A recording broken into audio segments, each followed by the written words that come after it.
शराब, धूम्रपान या किसी भी तरह का नशा सेहत के लिए हानिकारक है। दी लल्लन टॉप नशे को किसी भी रूप में प्रमोट नहीं करता है।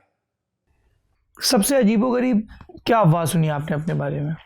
पता नहीं, मैं तो सुनता भी नहीं था। कुछ तो कानों तक पहुंचता होगा ना कि आपके बारे में ये छाप दिया गया, ये लिख दिया गया। एक ये रिहैब वाली बड़ी अजीब कहानी थी।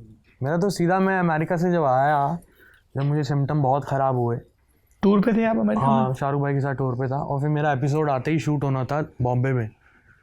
तो मैं वहाँ से एपिसोड छोड़ के एपिसोड पे रोने लग गया था और फिर एपिसोड छोड़ते ही मैं सीधा घर आ गया नोएडा, और नोएडा में ही रहा। और कोई मेरे को नशा छोड़ने के लिए ज़रूरत नहीं पड़ी रिहैब की, किसी भी जगह की। दारू भी छोड़ दी मैंने, चरस भी छोड़ दी उसी वक्त। मुझे कहना घर वालों को इतना बोला कि मेरे को दिमागी कुछ प्रॉब्लम हो गई है, मेरे को ये ठीक करानी है, मेरे को कुछ प्रॉब्लम हो गई है, मेरे को ये ठीक करानी है। मेरे को घर वाले कहते तूने ये कॉन्ट्रैक्ट साइन किया हुआ है, वो कॉन्ट्रैक्ट साइन किया हुआ, वो कॉन्ट्रैक्ट साइन किया, इससे पैसे लिए, उनसे पैसे लिए, वो सू कर देंगे, इंटरनेशनल लॉज हैं, तेरे को तो काम करना पड़ेगा। मैं कुछ नहीं कर सकता, जब तक ये ठीक नहीं होगा मैं कुछ नहीं कर सकता। उसको ठीक करने में 7 साल लग गए। तो इतना बुरा है ये चरस गांजा जो हम मज़े में पी लेते हैं। और इस साल नारकोटिक्स डिपार्टमेंट ऑफ इंडिया ने मुझे बुलाया एज अ ब्रांड एम्बेसडर। मैंने जून में इंडिया गेट पे परफॉर्म किया और वहाँ पे बातें शेयर करी इस बारे में कि ये हमारी आने वाली नस्ल ना करे। कूल होने के लिए हम लोग कर लेते हैं। पर जब आप ये सब कर रहे थे उसके थोड़े ही टाइम पहले शायद आपका वो गाना आया था, डोप शो मारिया करो। बिना डोप शो मारिया तो करो। वो गलत गाना थोड़ी ना है, क्या कह रहा हूँ मैं उसमें? नहीं, वो गाना सही है। वही तो कह रहा हूँ, एना वीना डोप शो मारिया करो। हाँ, और ये सब गाते हुए आप डोप कर रहे थे? इसके बाद शुरू हुआ था। ये मैंने गाना बनाया था 2009 में, आया था 2011 में। हाँ। 2012 में मैंने चरस करनी शुरू करी। Who introduced you to these things? Few big names, few very big names, very influential names, and they teased me. अरे सरदार, बड़ा तू पंजाबी है, दारू पी लेता है, ये करके दिखा। मैं क्या इसमें 2 करता हूँ, वो कुछ हुआ ही नहीं। 1 2 3 4 5, फिर उसकी एडिक्शन लग गई। लड़का रखा हुआ था मैंने नौकरी पे जो रोल करता था, मुझे रोल नहीं करना आता। इतना बुरा हाल, सोते भी चाहिए, उठते भी चाहिए, ऑलवेज हाई, पता ही नहीं क्या कर रहा हूँ, क्या बोल रहा हूँ, ऑलवेज हाई, ऑलवेज हाई। लेकिन मुझे देख के नहीं कह सकते थे आप। मैं काम कर लेता था, शोज़ कर लेता था, टूर्स कर लेता था, ट्रैवल कर, सोता नहीं था। आपकी शादी हो चुकी थी तब? हाँ, शादी हो चुकी थी। तो आपकी जो पत्नी थी उस समय, शालिनी, उनकी क्या रिएक्शन होती थी? उनके साथ रिश्ते इतने बढ़िया नहीं रहे थे उस वक्त में, दूरियां थी, मैं ट्रैवल ही करता रहता था। कब शादी हुई आपकी? हमारी 2011 में शादी हुई थी। और 2011 में शादी होने के बाद 9-10 महीने हम लोग साथ रहे ठीक ठाक।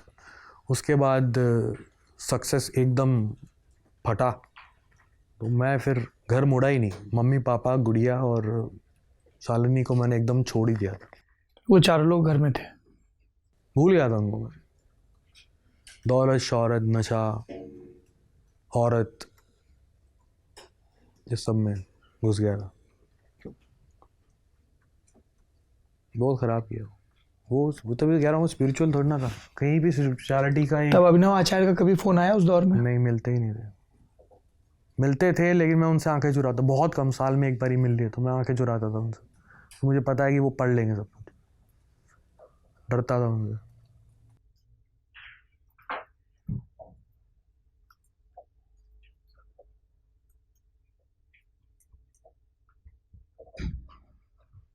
अभी कैसी हैं गुड़िया? गुड़िया खुश है, मेलबर्न में शादी हुई है उसकी, बढ़िया नौकरी कर रही है। क्या करती हैं वो एक क्लोथिंग ब्रांड है, उसके अंदर काफ़ी अच्छी पोस्ट पे है और उसके पास 20-25 लड़कियों की टीम है इंटरनेशनली। उनको, उस ब्रांड को रन करती है। वो इंडिपेंडेंट है। वो उसने फैशन जर्नलिज्म किया था, यहाँ प्रैक्टिस भी करी थी दिल्ली में। अच्छा। हाँ, कई फैशन ब्रांड्स को उसने। क्या नाम क्या है उनका? स्नेहा सिंह।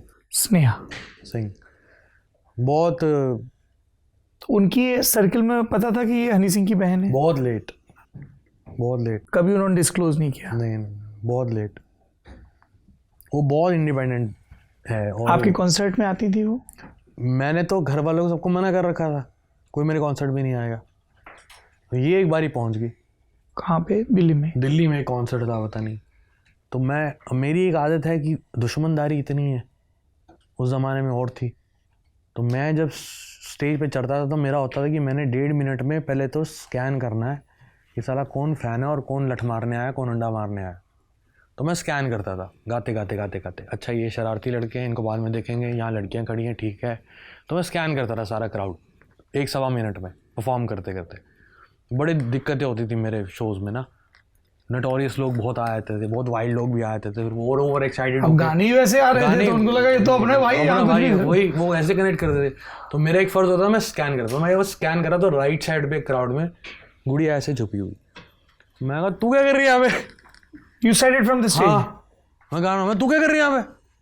वो रोने लग गया। अच्छा, मैं चल कोई नहीं एंजॉय कर ले। रोई खूब, फिर घर आके बोल रही सबको कि भाई तो स्टार बन गया। लेकिन अजीब सा ही रहा सब कुछ अब, लेकिन बहुत बढ़िया है।